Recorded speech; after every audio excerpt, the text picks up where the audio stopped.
तो योग वासिष्ठ का प्रवचन बड़ा वैराग्य प्रदान करने वाला है। तो विश्वरूप जी ने बस मन में ठान लिया कि हमें परिव्राजक सन्यासी ही बनना है। वो बन गए सन्यासी। सर्वगुण संपन्न प्रिय पुत्र को ऐसी कम अवस्था में त्याग के मार्ग में, वैराग्य के मार्ग में जाने पर माता सची को बड़ा दुख हुआ कि इस वैराग्य का प्रधान कारण तो ये अद्वैताचार्य जी हैं। अगर ये हमारे लड़के को ना भड़काते तो वैराग्य ना होता। यही योग वासिष्ठ सुना सुना के, और प्राय भगवत मार्ग में चलाने वालों को श्राप गालियां ये सब मिलती हैं, ऐसा मिलता है। दक्ष ने नारद जी को शाप दे दिया था, उनके लड़कों को भगत बना दिया, तो शाप दे दिया था कि तुम 2 घड़ी से ज्यादा टिक नहीं सकते। नारद जी ने कहा 2 घड़ी 48 मिनट, 48 मिनट तो बहुत होता है, हम थोड़ी देर में काम अपना कर लेंगे। माता जी को, सच्ची माता को हृदय में अद्वैताचार्य जी के प्रति थोड़ा सा भाव बिगड़ गया कि हमारा इतना सुंदर लड़का, इतना पढ़ाई में प्रवीण और योग वासिष्ठ सुना के उसे संत बना दिया, बाबा जी बना दिया। ये अद्वैताचार्य ही ज्ञान की पोथी पढ़ा पढ़ा कर हमारे लड़के को बर्बाद कर दिया। लोक दृष्टि में इसे बर्बाद माना जाता है। चाहे जितनी पढ़ाई की डिग्री हो, सब बेकार। इस मार्ग में चलने की तो दूसरी पढ़ाई चाहिए ना।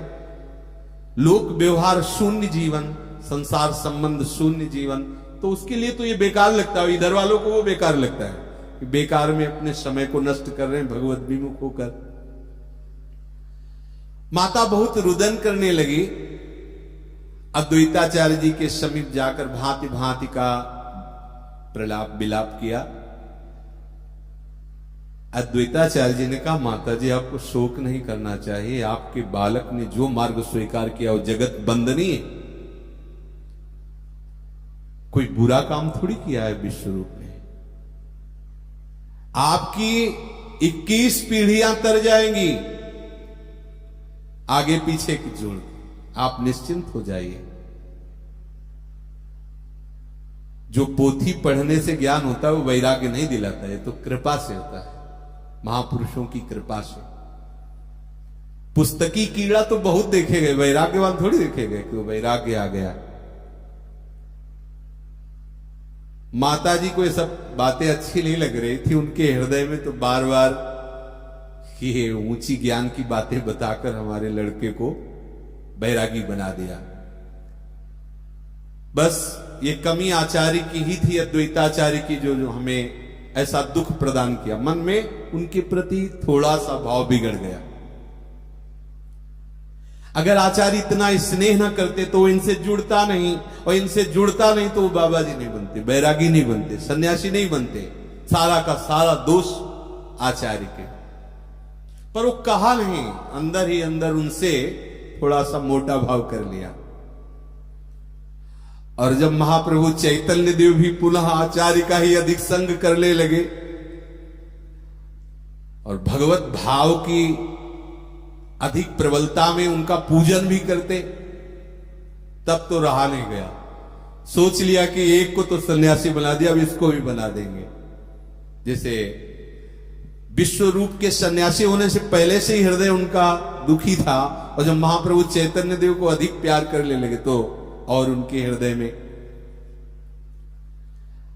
महाप्रभु की ऐसी स्थिति थी कि कृष्ण चर्चा के सिवा एक शब्द भी नहीं बोलते थे। तो भगवत अवतारी महापुरुष हैं। जब ब्याह भी हो गया तो विष्णु प्रिया जी से भी एक भी बात नहीं करते थे, बस नाम में। भक्त मंडली में बैठे बैठे कृष्ण रूप माधुरी सुनना, कृष्ण चर्चा करना, यही अच्छा लगता। ऐसा बर्ताव देख करके माता को निश्चय हो गया कि बस अद्वैताचार्य जी ने अपना जादू इसके ऊपर भी डाल दिया, अब ये भी उसी मार्ग का अनुसरण। और वह किया, महाप्रभु ने किया।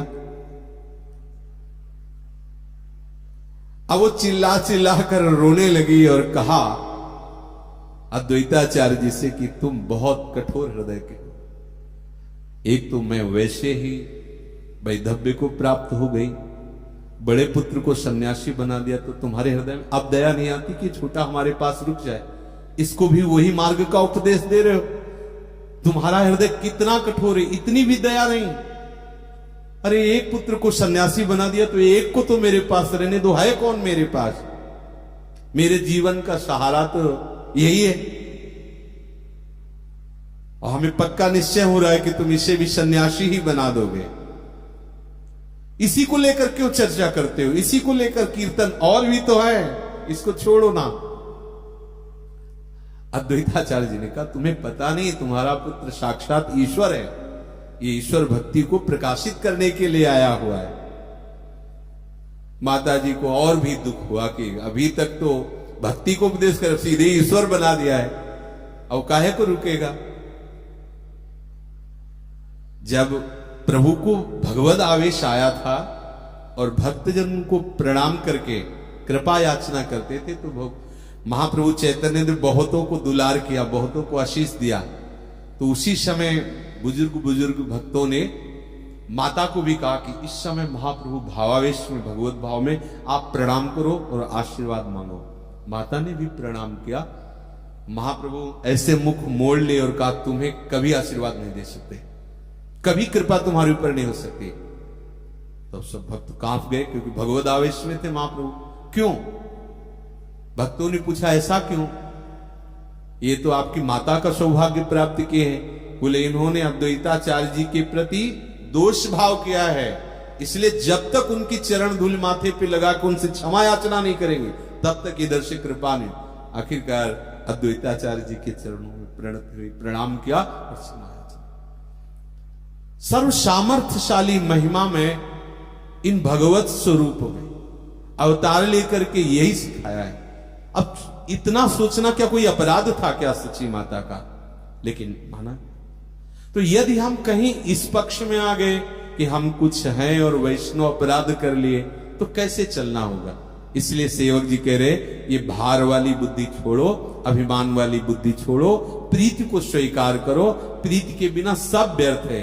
या रस विमुख करत आचार, प्रेम बिना जो सबय कृतार, भार धरत कत विप्र।